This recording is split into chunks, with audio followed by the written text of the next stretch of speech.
So we're going to discuss East Africa, and obviously East Africa is a very hot topic at the moment with 4 of the top 10 fastest growing economies in the world. And actually, Amos, who's playing catch-up, Uganda is the 11th. So, 5 in the top 11 is pretty good.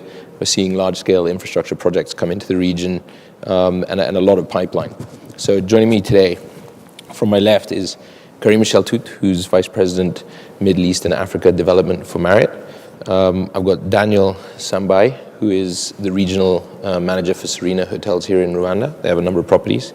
And Amos Wakesa is a last-minute joiner, thank goodness for Amos. He's the CEO of Great Lakes Safaris and Hotels, who operate in Uganda and in Rwanda. So truly an East African panel. And I think we'll start close to home with Daniel talking a little bit about Rwanda. We've seen a lot of supply in the last 2-3 years come online here. Yes. And those of us who came to the conference last year have actually seen new hotels opening here in Kigali. How has that affected your operations? Because there's been a lot of talk around oversupply in the market, and is that actually a reality? Are you seeing an effect on your operations as Serena? I think when you look at the issue of supply, it's a cycle. There's always a situation where at times you have an undersupply, at times you have an oversupply. In this case, it was strategic for Rwanda to, we were targeting a new market segment, which is the MICE business. The convention center was built, so the capacity was increased. From last year, we've seen an increase of about 850 hotel rooms into Kigali. Definitely, there will be short-term oversupply situation. However, us being the longest-serving 5-star hotel in Rwanda, we've seen a new segment. We actually seen a lot of market growth, new market that we were not getting before as a result of the MICE coming in. And we keep statistics, so we're able to see. And we've seen, like, when we were operating alone and now with the other hotels, when we kind of see the kind of people coming in, the occupancies generally for all the hotels, there's been an amazing growth in the market. So we're optimistic that very soon things will actually get much better, and the capacity is actually in line with the strategy of the MICE. So Kigali is going to be an amazing destination. And thanks for that. And Serena, obviously, you guys are a first mover into a lot of these markets across the region. Yes. Is that something that's common to the other markets that you're in, i.e. the Nairobis, Kampalas? Yes. Kampala not as much. I think Kampala there's still when you look at the projects and the pipeline, still not yet coming up to speed. We're not in a very competitive market as we are in Nairobi. Dar es Salaam, what we've seen in Dar es Salaam, very many hotels coming in. Nairobi, as you've seen today in the presentations earlier, about 3,400 rooms on the pipeline, and already 3,200 already. And when you look at already what is existing, however, it's a bigger market, but it can also have that. However, like I said, these are cyclical issues. You do have different trends. It just depends on how the market grows, and also how, as a destination, you attract the market, and what the opportunities are to be able to fill up these hotels. Okay, yeah. Thanks. And now to lead on to somebody who's potentially part of that problem, Karim from Marriott. You obviously opened a beautiful new hotel here in Kigali recently, and maybe just tell us a little bit about your positioning, focus, particularly in cities or in the region. Thank you, Mike. So basically, for us, given the presentation we heard today from Thomas, from Daniel, all the economic challenges we have in East Africa, and also the increase of supply, we are suffering. Some of the cities are suffering from increase of supply, especially in the top of the market, top segment, the 5-star segment. So we have seen a lot of investors turning towards select service, mid-scale, upper scale segments, and so we did too. mean, we have our roadmap for 2022 that Alex mentioned this morning, and we have our growth is mainly led by 4 brands: the Protea brand, Aloft, 4 Point, and Courtyard. Again, I'm talking about East Africa, right? Sure. I think we have good presence in Addis Ababa, Kenya with the JW, 365 room under construction. We have the 4 Point just opened, very beautiful city center conversion. We have the 4 Point opening soon at the airport. Here we opened finally the Kigali Marriott. But the focus is in terms of positioning mainly into, we call it mid-upper scale to upper scale. So okay. This brand. And also I think it's really in alignment with the market conditions, with purchasing power of the local guests and the regional travelers. And also in terms of cost per key, it makes sense for investors, right? So I mean, and in the leisure segment, are you looking at kind of outside of the cities into the leisure space as well? Yeah, I think you mentioned the city, so I'm going to turn to the leisure sure. segment. Look, leisure, East Africa, we are not looking at Mombasa at the coast, especially as you know, a lot of the supply and the inventory is already very old and controlled by tour operator business, very cheap. Quality is not there. So there is no point even to, unless you do full urban regeneration of the coastline. However, I think there is a huge potential opportunity for the niche market, lodges, Rwanda, Kenya, Tanzania. We signed this year the Ritz-Carlton in Zanzibar, beautiful project. And we are starting now to focus on some of the luxury lodges. I think there is a huge potential in East Africa. We have the Luxury Collection brand, which is basically a great tool for us, one of the results of our merger with the Starwood, which is a great tool for conversions. The Ritz-Carlton. So we have some of the brands that could be a good fit for 20 keys, 60 keys luxury product for leisure. Okay. But I mean, your focus is very much, and seems to be either the kind of conversion or development partners in city centers. I mean, what challenges are you hearing from your development partners in the region? I think challenges, I will go back to what I heard before from Erwan. Mainly, the main challenge, to summarize, I think the capital and access to capital in terms of equity or debt. So I'm going to touch base on 2 things. First of all, we all know the land when it comes to city centers and key gateway cities like Nairobi, Dar es Salaam, Kampala, the cost of land is very high. Right. Okay? And then when I myself talk about mid-scale hotel, sometimes it's not really viable, right? However, I think most of the capital we have seen, when I think about it, I think the international capital is still reluctant to invest in the hotel market in Africa overall and East Africa, especially because I think they look for high premium to their return on investment because they don't understand the risk and they are really risk averse, right? The main players are local investors. And these local investors, they are facing a challenge of debt financing, because the access to debt is very expensive. So either mainly local banks, either they will lend in US dollar dominated loans and with the LIBOR plus 7-8%, which Alex touched base this morning, or they will go for a local currency and you are talking about 20% interest rate. And on top of that, they will ask, one of the challenges, they will ask for huge amounts of guarantee or security from the developer. Unless you own a portfolio of shopping malls or so, still I think the funding access to debt financing, for us, it's still a major point.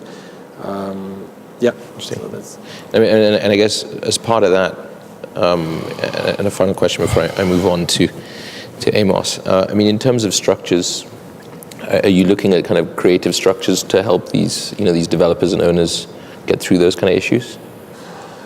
Look, we are into the operating business, right? And our strategy and our model is not to invest in real estate assets. However, I think when it comes to, I think the investors themselves are being creative and looking now, some of the investors coming to us asking for franchise instead of operating agreement. And for them, it's a solution. So either when you have a high supply and such market that is really, there is a saturation in the 5-star market like segment, like Nairobi, They're turning toward mid-scale, low cost for capital. It's easier for them maybe to go and look for franchise model and franchise the hotel and lease the hotel to third-party operator. That lease could guarantee a certain return to the bank, which is something most of the operator, they won't go into leases. So these are they are being more innovative and creative because I think the situation is pushing them towards that. Important thing, I think, talking about structure, I think I will touch again based on the franchise model. For us, big operator cannot manage small hotels of 70, 60 keys, 80 keys, and I think the only solution goes to franchise. And then also, it's more viable for them. Otherwise, we are very expensive to run small hotel, you know? Sure. Unless also they have the know-how, the infrastructure, and the financial means as well, because also franchise business is not easy. Most of the time in Africa, it's run by 1-2 person. They say, oh, I have an operating company, but they don't have all the disciplines, right? Revenue management, etc. So it's run by 1 or 2 people. So that's the challenge. It's in the process, but I think that's we see growth in that segment, right? That's an evolution. Yeah. Okay. Well, thanks so much. I mean, I'll move on to Amos. I mean, Amos, correct me if I'm wrong, but you primarily operate in the kind of leisure space. And I mean, how is Uganda? How's Uganda trading at the moment in the leisure space? And also, I mean, I know that you sit on the board of the Hotel Owners Association. How's Kampala and Entebbe doing from a city perspective as well? Uganda's story is very unique. Going back to our history, Uganda was the #1 tourism destination in East and Central Africa until 1971. And of course, we had Idi Amin come in. We had so many other presidents coming in. And peace, tourism and insecurity cannot coexist. So for all those years, we lost out. And the loss was not just the loss of knowledge of how tourism works, was not just about the rest of the world, but internal, where the challenge came in.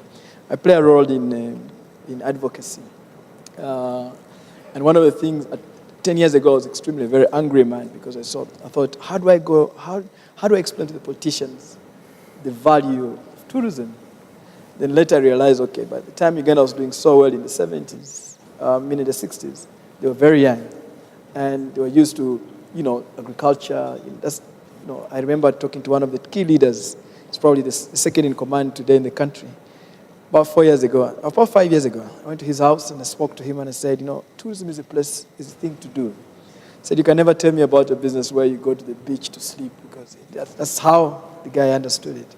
Yeah. But that said, I've slowly seen there's a lot of change among the leadership, guys leading the country. We lost many of the hotels because of the wars and accommodations within the national parks. We had a group of hotels called Uganda Hotels, which was taken over. One was taken over by Serena. And for your information, Serena has played a very key role in revitalizing the tourism industry in Uganda. They are mainly into the city hotels now. They've got two main accommodations in the city. And one of the things that's so interesting, you had Cheltout. Before Serena came into the game in the city, Cheltout was about maybe 40% occupancy. Serena comes in, the occupancy has gone to maybe 70, 80%, because Serena attracts a lot of business into the city. Of course, we've been having challenges with the general infrastructure, especially the road between Kampala and Entebbe. Traffic jam was terrible. But now there being a nice highway, even before it's done, I think Daniel can tell you, I work a lot with Serena, and when I'm in Nairobi, the only place I stay is this guy's hotel. Now, what happens? Hope he's paying you. So what happens is, what has happened now in the last 3 months? Serena Lake Victoria, which is on the beach, they're building an 18 golf course. Yeah. So Lake Victoria, beautiful islands ahead. I think for the last 3 months, it's almost been full every day. Yeah, it's and that's what's happening. Yeah. Now, as the road improves, we're seeing more people coming to the game. But the truth is that we have very few international chain hotels in Kampala. Yes, we're having a few guys discussing it. Uganda has got 10 national parks and 12 game reserves. And some of these national parks and 12, I was a tour guide. Tomorrow I'll be talking about 12 o'clock. I was a tour guide around Uganda, Kenya, and Tanzania. And so one of the things that I used to do is I had to start my trips from Tanzania coming to Uganda, because every time we started from Uganda, because Uganda is so great, so many water bodies, a lot of water bodies. In fact, we have more inland water bodies, lakes, and rivers compared to any country in the African continent. But all these 10 national parks and 12 game reserves combined, you have less than 1,500 beds in Southern. And some of these national parks are world class. If you go to Mason Falls National Park, for example, you can go 4 days and you're seeing something different every day. You can do a chimpanzee trekking in the morning. In the afternoon, you can do a walk from the bottom of the most powerful waterfalls probably on Earth to the top, on Mason Falls. You can also do a game drive. You can do a boat trip along the Nile, seeing the different wildlife. But even then, such a big national park, you only have about 300 rooms inside. So are you seeing a mix predominantly led by leisure at the moment with a move slowly towards corporate business in Kampala? Or is it still, or is it more of a corporate market still to this day with scope for leisure? I think the corporate market is growing. I must say reasonable rooms in Kampala are still less than 10,000 in total. The space for growth is massive. The opportunities available are massive. And like I've just told you, Serena is one of the best examples. In fact, we were last week was the first time in Uganda to host a serious leisure-related conference, Space for Giants. And I was on a team with your colleague in Uganda, Serena. Yep. And the truth is that we see a lot of these guys coming in and interested, especially in the leisure industry, leisure part, national parks, game reserves, and so on and so forth. The Sinkitas, all these guys were in town. But the city is growing. The city is attracting opportunities. But I'm seeing the next 2, 3, 4 years, there's going to be a lot of opportunities in national parks. As I speak right now, we have about 20 nice spaces that are up for grabs, I think, from now. Some of them are game sanctuaries, game reserves that are available for investment. I think what is also key is that for the first time since 1971, Uganda hired 3 PR firms, one in the UK, one in the US, and one in Germany. The results of just 1 year's PR on Uganda has been phenomenal. I can tell you, I'm building my 4th lodge in the national park, and tomorrow I'll be telling you a bit of my story. Having started as a sweeper 20 years ago, and became an office merchant, I went through the stages. I'm seeing the volume of bookings for 2019, 2018, our lodges, man, it's skyrocketing. And we're hoping that this continues in terms of marketing the country. Yeah, I think that's an interesting point. And we've got diverse markets here across East Africa. Tanzania is obviously suffering at the moment. Although, interestingly, I've spent a lot of time in Dar es Salaam, and from what I'm hearing, the operations of hotels have actually recovered quite well over the last kind of 6 months due to a number of expats who are renting residential, having moved out of the country but still needing to operate. So they're actually coming back in and booking bed nights rather than residential. So while the kind of high-end rental market in Tanzania, or Dar es Salaam specifically, has kind of started to fall off a cliff, the hotels are starting to see a bit of a rebound. And I think what's interesting, going back to Serena, is that you guys can take a longer-term view. And that's part of the benefit of being a local player, is that, and you guys have, you pointed to Amos, this kind of social responsibility element where you're actually more of a driver of the economy than other chains necessarily are, although, obviously the international brands are very attractive for local talent, given their scope to develop and move overseas and the real opportunities. But with Serena, you guys are more kind of integrated into the local environment. Is that a fair thing to say? Yes. I think for us, sustainability is very critical for us, and we believe as Serena that local is sustainable. When you look at from the way our properties are built, the architecture, we get the inspiration from the areas where our properties are located. If you go to Masai Mara, for example, our rooms are built like the Masai Manyatas, which are the Masai homes. You go to Serengeti, it's totally different from the Masai Mara property because of how that area, the people that live, the Maasais in Serengeti. You go to Lake Manyara, it's different inspiration from the lake, the flamingos, bright colors. So for us, we believe in our operating model is very different from the international brands, the Marriotts and them, in terms of we are heavy on asset. We own and manage our properties. I would say right now 90% of our properties are owned and managed by Serena. And because of that, the reason for doing that is the fact that we want our footprint to be felt in where we are located. For us, East Africa is a big thing. We have 23 properties in East Africa, and we felt we want, wherever we are, if we're in Uganda, we want the Ugandans to feel the impact of Serena. In terms of the value chain, we make sure we buy local. We make sure that we employ local. The staff are East African, from general manager to the chefs, the East African. So we make sure that when we came even to Rwanda, you find that at the time we're the only 5-star hotel, we had to educate the market in terms of the quality of supplies. We had to teach them the tomatoes and everything, because we believe that if we help them, and even the IFC did a value chain report and for Kigali, Serena, and it was phenomenal because they're one of our partners at the time when we came in. So and if I also extend that to even training, for example, the number of staff that we've trained in hospitality in all over East Africa, to be honest, is amazing. And we are proud. We have a very clear succession plan. Even if we lose a few people today, we want to be proud that we've actually played a role in making the tourism industry in that particular country grow. So we're happy to be part and parcel of that, and we keep investing heavily in training our local team. Interesting balance that we have here, because obviously we have Marriott who bring best practice into the region, Yes. and then we have Serena who are kind of a middle ground between the international operator and the local, and then we have obviously the local operator in the corner. And I mean, I'm conscious a little bit of time, and I want to open up to the floor for some questions, but just kind of a closing question to Karim first, and then obviously on to the rest of you. I mean, Yes. Obviously East Africa, a bit of a hot topic at the moment, benefits from the fact that it isn't kind of a heavily commodity-driven market generally. I mean, is this still a big focus for you guys, East Africa, versus the rest of Africa?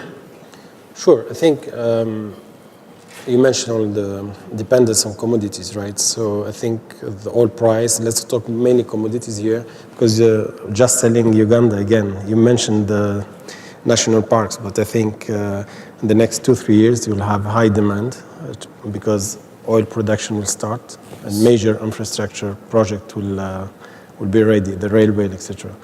So going back to East Africa in general, I think demand on commodities from China is affecting, especially the decreasing prices. Yes, but I think what I mentioned before,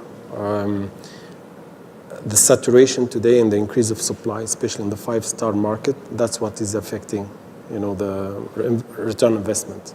I think in the future, with this new strategy and new owners going towards franchise models, mid-scale, upscale projects, I think that's a positive sign to upcome. I think Nairobi will remain always third largest economy. It will do well. Dar es Salaam was increasing, RevPAR was increasing for like 50 successive months at 8 to 11%.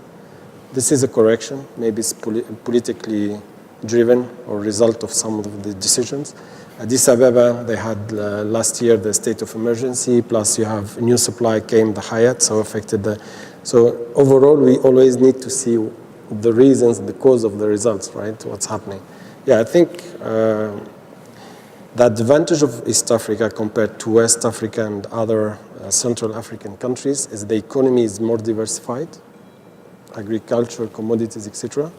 And they understood already. They took a lesson from that, and they are moving towards more diversification of their economies. Yeah. I think that's a fair point. A bit of infrastructure thrown in there as well. And Serena, I mean, your view is similar. I mean, is East Africa still a Yes, East Africa still remains a very key focus for us, and we are on the lookout.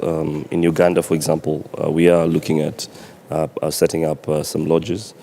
We have 2 properties, like you said, one in the capital and the other one is more of a resort, Lake Victoria, Serena. So we're looking at increasing lodges there. We're looking in Rwanda as well. We're looking for more opportunities here. And in Tanzania, we already have 10 properties. Actually in the Northern Circuit this year, for example, we've had excellent results in the Northern Circuit, in the lodges in Tanzania, as opposed to Dar es Salaam in the city, for example. So it's been interesting. In the Mara, for example, it's been a fantastic year, not even affected by the elections in Kenya. It's been a phenomenal. We're also looking at more opportunities in Kenya, and so East Africa is still a very key focus for us. We're excited about this market, and we'll keep investing in it. In why you should have a diversified portfolio, balancing leisure and corporate, right? Because your lodges feed your city and feed your beach, and vice versa. And I mean, Amos, are you looking at growing into other East African countries other than Uganda? Yes, just here we're running a safari company in Rwanda. We work quite closely with Serena. Yes, in Tanzania we're also looking. We might be having something by the end of the year probably. But we, as a business, like I said, we started with a very small business and we're now growing. But as I speak, the advantage with my business is that I got knowledge a lot bit earlier. And so I bought a lot of land across the country in many attractions. And so I've only developed maybe 10%, 15% of what I bought. But we're also still looking into having hotel in Entebbe town. Entebbe right now needs at least 2-3 extra hotels. You can see that Protein is actually doing very well. But right now, we need a leisure type of hotels in Entebbe. Boutique, maybe 45 rooms, $600, $700, $800 a night. I think that's where the future is. I think he should tell you as well that they're looking for 5 sites. I was trying to help them actually. And everybody was wondering why I'm helping. Serena and I said, when these guys come in, they come in with a lot of marketing budgets, a lot of influence. Yeah. And so when they're marketing their properties, they will not just be marketing themselves, they will be marketing the country. Yeah. And when they market the country, people like myself who are well positioned become beneficiaries. I mean, I think just to wrap up, you touched on a good point. The secondary cities is somewhere we're seeing a lot more interest in from, the kind of budget brand movement. It's still yet to come. People have been talking about it for the last two and a bit years, but the likes of the Kenyan secondary cities, not necessarily the coast, but upcountry places like Arusha in Tanzania, Dodoma now that Parliament's probably moving back there, and Awasa in Ethiopia, and obviously Ethiopia has a lot of secondary cities that are quite interesting from a room supply perspective. So I think that's something to look at as well, particularly for the big international operators if they've got brands that fit into that. I guess it's finding the balance between number of rooms and average rate and brand standards that'll be difficult. I just wanted to open up to the floor to anybody who had any questions for any of our panelists here today, and if not, I think that's it. Has anybody got any questions? Nope. Fantastic. Well, thank you very much, gentlemen. Thank you very much, Mark. Thank you.